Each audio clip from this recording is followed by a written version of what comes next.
Standard 10 is Characteristics, Distribution, and Complexity of Earth's Cultural Mosaic. Standard 10 is Characteristics, Distribution, and Complexity of Earth's Cultural Mosaics. Culture is a complex term and refers to a group of people's way of life, their commonalities, philosophies, religions, politics, social structures, economics, arts, and the norms of behavior in any given place or region. People around the world identify with one or more cultural group depending on where and how they grew up. It is what we pass on to our children and to future generations.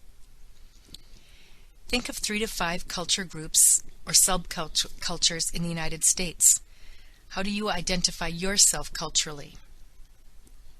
You can think of, for example, different racial categories, senior citizen populations, gay and lesbian populations, immigrant populations, different religious groups, and so on.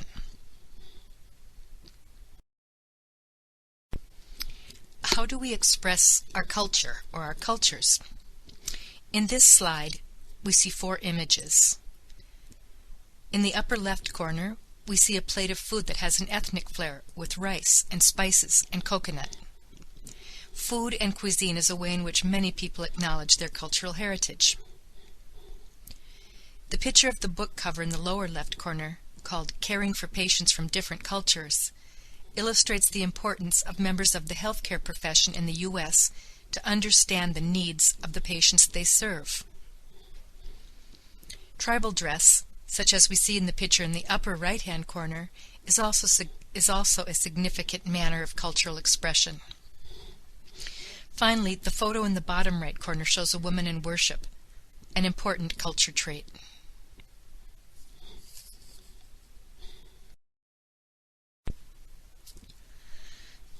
One's culture will influence how a group of people practice agriculture or how its social, educational, and political systems are laid out, or what its perspective toward women or other groups is, how it celebrates, how it mourns, and so on. Culture, then, influences our built environment as well. A people's culture will be reflected in both its rural and its urban landscape, how we farm, and how we build our cities.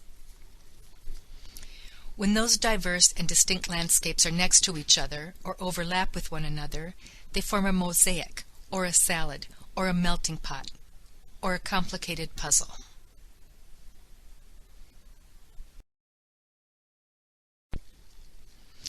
A culture of global citizenship is a vital aspect of developing a peaceful and prosperous human civilization. A diverse assortment of ancient and more recent civilizations are converging into one universal and divine civilization. We can examine culture from all spatial scales.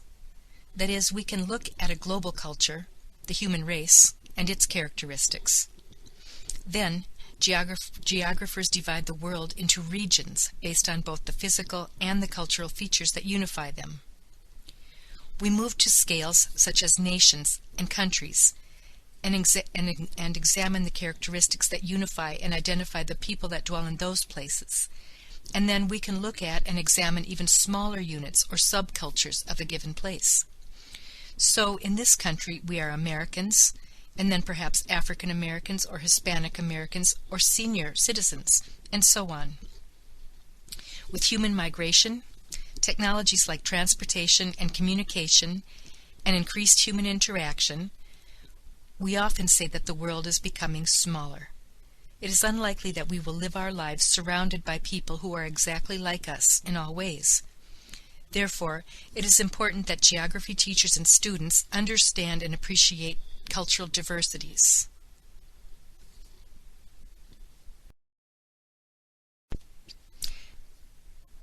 How is language related to culture?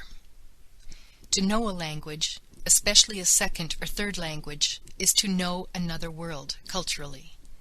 Language is rich in nuances and understanding that, if you know it well, you have many insights into the culture and the history of the people who use a particular language. Language is a unifying characteristic of many cultures. The maps on this slide show us 2 things. The top map shows us leading languages spoken at home other than English for the 2000 census. The picture on the bottom shows state language legislation from 2003. There's a language debate going on in the United States. While there is no official language of the United States, there are several state governments that have passed English-only legislation.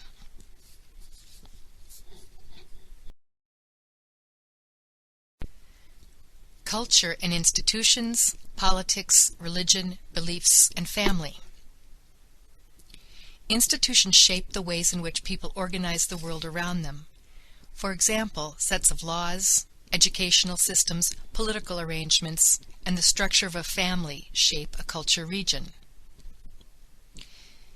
The Mormon culture region of the western United States shows how institutions are embodied in a distinctive place, demarcating it and influencing practically every aspect of daily life. In this slide we see three images. The first is the image of the Statue of Liberty, something that many Americans see as the symbol of the heart of American culture, liberty and freedom. The map of the Mormon Trail shows that the LDS religion grew rapidly after 1830, in part because of a strong emphasis on proselytizing. However, the Mormons experienced much persecution for their divergent beliefs and economic strength and were forced to relocate several times. The image at the bottom of the page depicts the controversy in Arizona with the recently passed Senate Bill 1070. In many ways, this image of the Senate Bill 1070, as well as the map of the Mormon Trail, are indicative of a cultural controversy in this country. Not culture as it may be connected with race and culture, but rather a more complex question of the symbol of the United States, the Statue of Liberty, of freedom. Lady Liberty welcoming the immigrant. How, on one hand, we all can recognize that statue as something we hold dear and value. Yet, on the other hand, groups of people in this country have been discriminated against and/or are kept from becoming contributing members of this nation that values freedom and individual choices.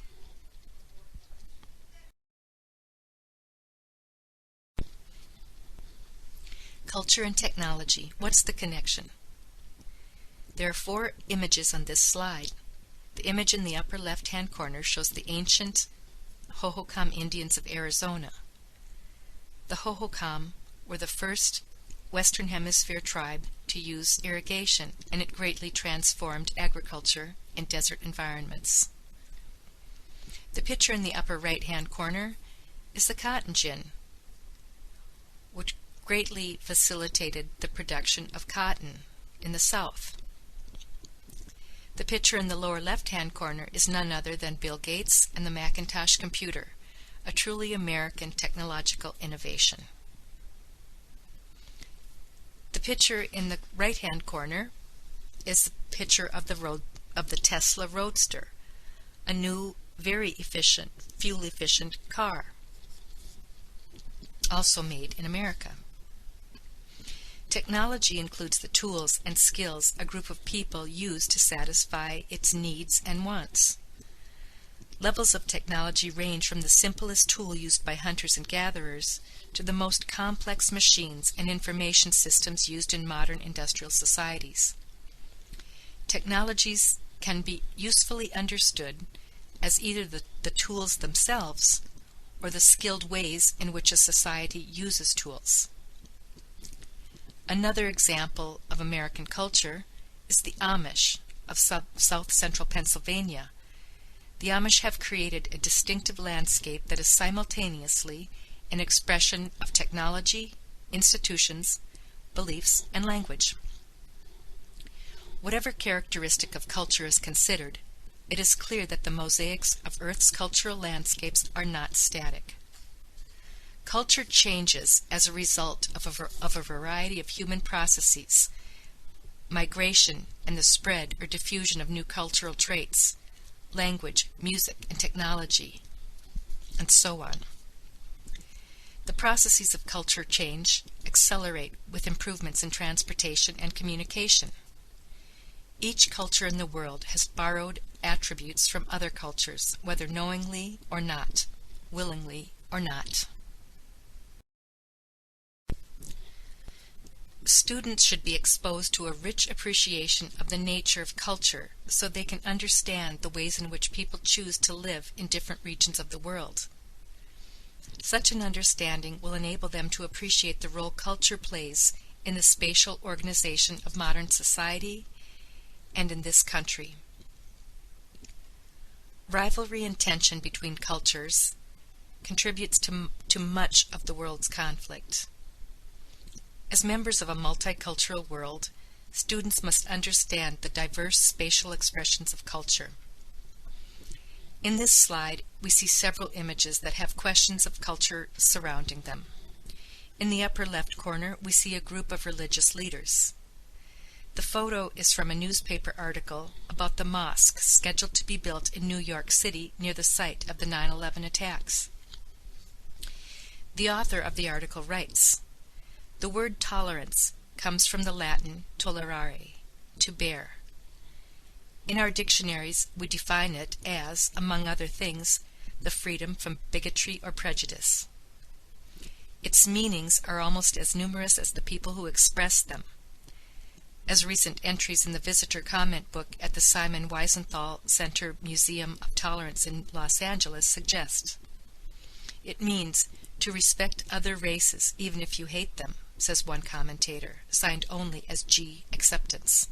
And another commentator writes, "To me, tolerance is tinged with the negative aspect of putting up with something or someone, but not fully embracing it."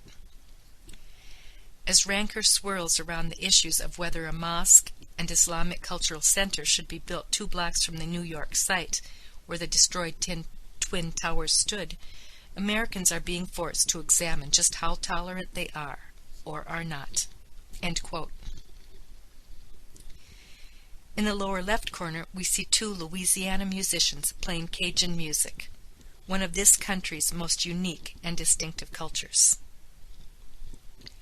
The photo and poster in the upper right corner is a picture of Public Radio's Garrison Keillor, whose popular show, A Prairie Home Companion, regularly talks about and makes good clean jokes about Norwegians and Lutherans and hot dishes in Minnesota.